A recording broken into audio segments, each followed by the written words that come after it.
I have a quick little announcement. After this release of Sparking Zero, I decided I might have to relocate my time frames, you feel me? I'm gonna slow down a little bit so I can put a few hours into that Sparking Zero, you feel me? I'm still gonna be posting my anime stuff pretty normally, but gaming stuff, especially the Yandere Sim, if any of y'all have been watching those, I'm gonna probably have to stop those for a minute until I get done with Sparking Zero. Anyways, let's talk about the anime. So the anime starts off with this girl literally getting dumped in public, and the dude left her for another girl. Ain't gonna lie, bro, arguing in public is literally just secondhand embarrassment. Just embarrassment in general, honestly. You will never catch me arguing in public. Someone tries to start to argue with me, I will literally just leave the premises. That's how it's gonna go down. I'm not gonna argue with nobody in public. I don't even like arguing in general. Anyways, after getting dumped in public, she came to MC to vent, because I guess since they went to the same school, maybe he would be able to speak with her. I don't know. She didn't know him before this. And while she's venting, we learned that they wasn't even dating. She just had a crush on him, and he went after another girl. She was just very delusional and thought they were dating, and that's why she was tweaking out. By the way, her name is Yanami. I know, bro. Congratulations to me. I finally remember somebody's name in a fucking show. I rarely ever do this. Anyways, after that little awkward encounter, they're pretty much like friends now, sorta. You know the usual cliche where the MC says, "Oh, I didn't know we was friends," but they literally hang out together all the time. They don't pull that in this anime though. I just wanted to go on that rant for whatever reason. Since I already went on one rant, let me go on one more. Not even a rant.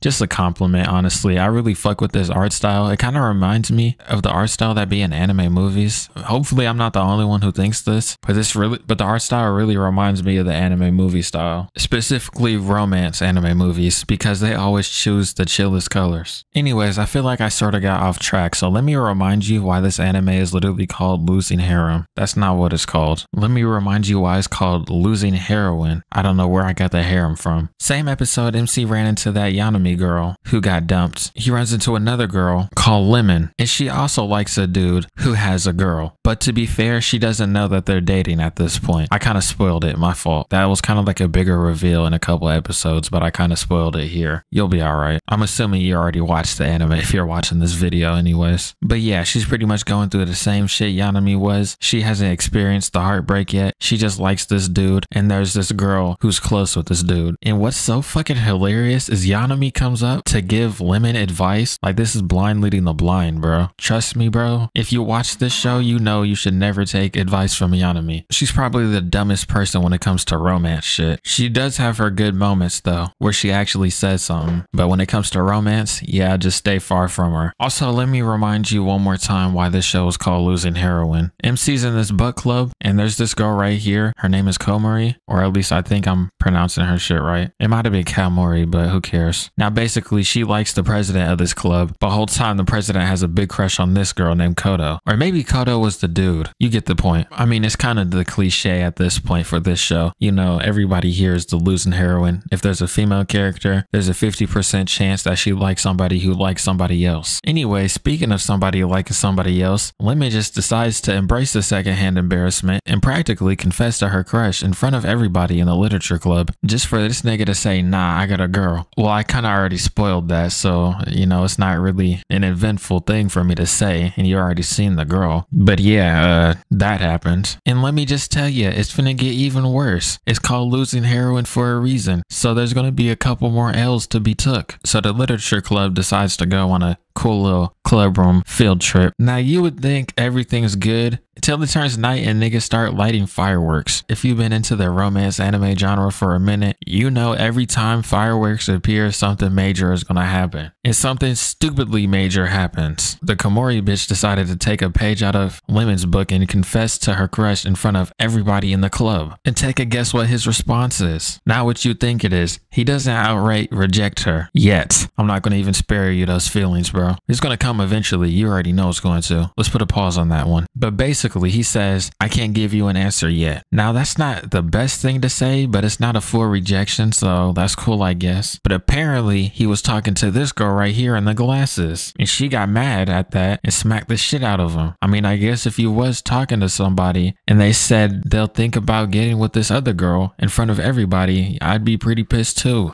Yo, I didn't peep it till I was doing this. But when all this shit is happening, look at Lemon and Yanami. They just chilling watching the shit burn. They see all this drama going around and they don't want a fucking part of it. Anyways, want to know something crazy? So the girl with glasses smacked him because allegedly they was talking, right? But actually, she rejected this nigga before. Like, they were not even together. He asked her out like a few months ago and she rejected him. But then after smacking him for whatever that misunderstanding was, he's the one who had to apologize to her. Ain't that crazy? I know it was some misunderstanding shit, so no one's really in the right or wrong, but damn. Basically, she thought he was joking when he confessed, so she jokingly rejected him. But that still confuses me though. Cause why would she slap the nigga? Maybe there was some lines I was missing or something, but I'm not really sure. I don't think he did anything that was slap worthy if they weren't together. Anyways though, after clearing up that misunderstanding, they end up dating. So you already know what that means for Komori. Another big fucking L. Now if you're wondering what happened to the three of them after that, because you know, Komori kind of got dumped to the side for these niggas and they had their misunderstanding and it kind of just pushed her out. I don't even know if either of these niggas apologized to her low-key. She kind of went through it. She got up the courage to ask this nigga out, and then they have the nerve to have their own emotional moments, leaving her to the side. That shit was low-key crazy. I didn't think about that till now. That's a little selfish, I can't lie, but then again, it's not really their problem, so I guess they don't have to really deal with it. Whatever though, I went off track. After that little awkward shit, they're all cool again right after, because they was all friends before this shit happened anyways. Just took a nice little talk and then they got cool again. Now at the start, I went on a little rant talking about how MC is the type of nigga to say, oh, we're not really friends, to someone who thought they was friends. You know, because like, look at him. He's like your traditional blank slate MC. Not much really special about him, to be honest with you.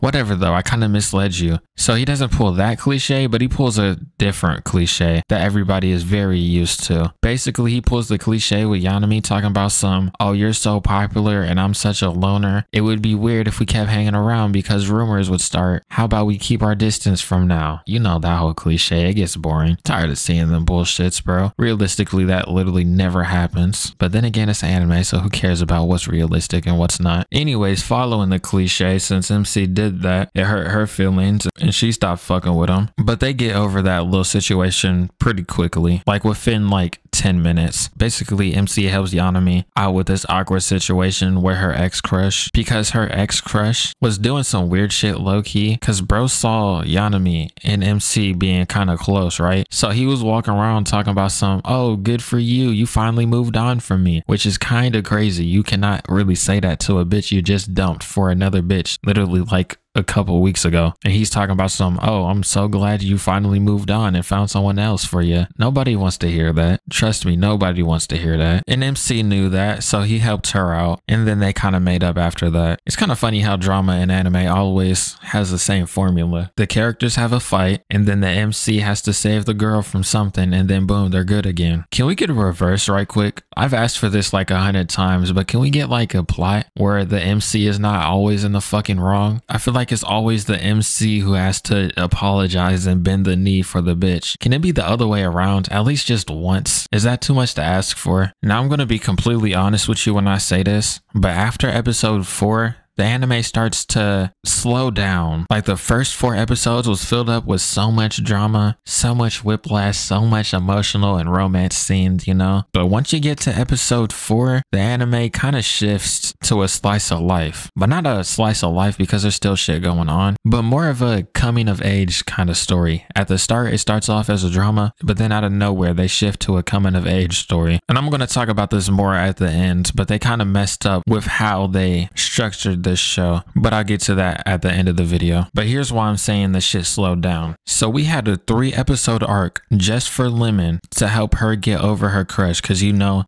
she had her whole thing, but it felt like nobody really talked about it. They just set everybody's emotional scenes to the side. Only one who got a full scene was Yanami until now. So they give Lemon a 3-episode arc of just character development of her getting over her crush. Literally 3 episodes of just that. And then right after that, we get a 3-episode arc for Komori and her getting over her crush. Or not even just her crush. Honestly, Komori's character development is a little different, and I'm finna get into that in a second. I'll say she takes like 2 episodes to herself when it comes to getting over her crush. Like we went from episode 4 to episode 10 and it was just some coming of age shit though. Not bad moments, but it's nothing I need to bring up in a video, really. Let's say 30% of it is me being lazy, but the other 70% is me like genuinely saying that those points have no value, but it's just character development, you know? It's nothing for me to speak on. Now, I did mention Komori had one more thing to her before she was pretty much pushed to the side.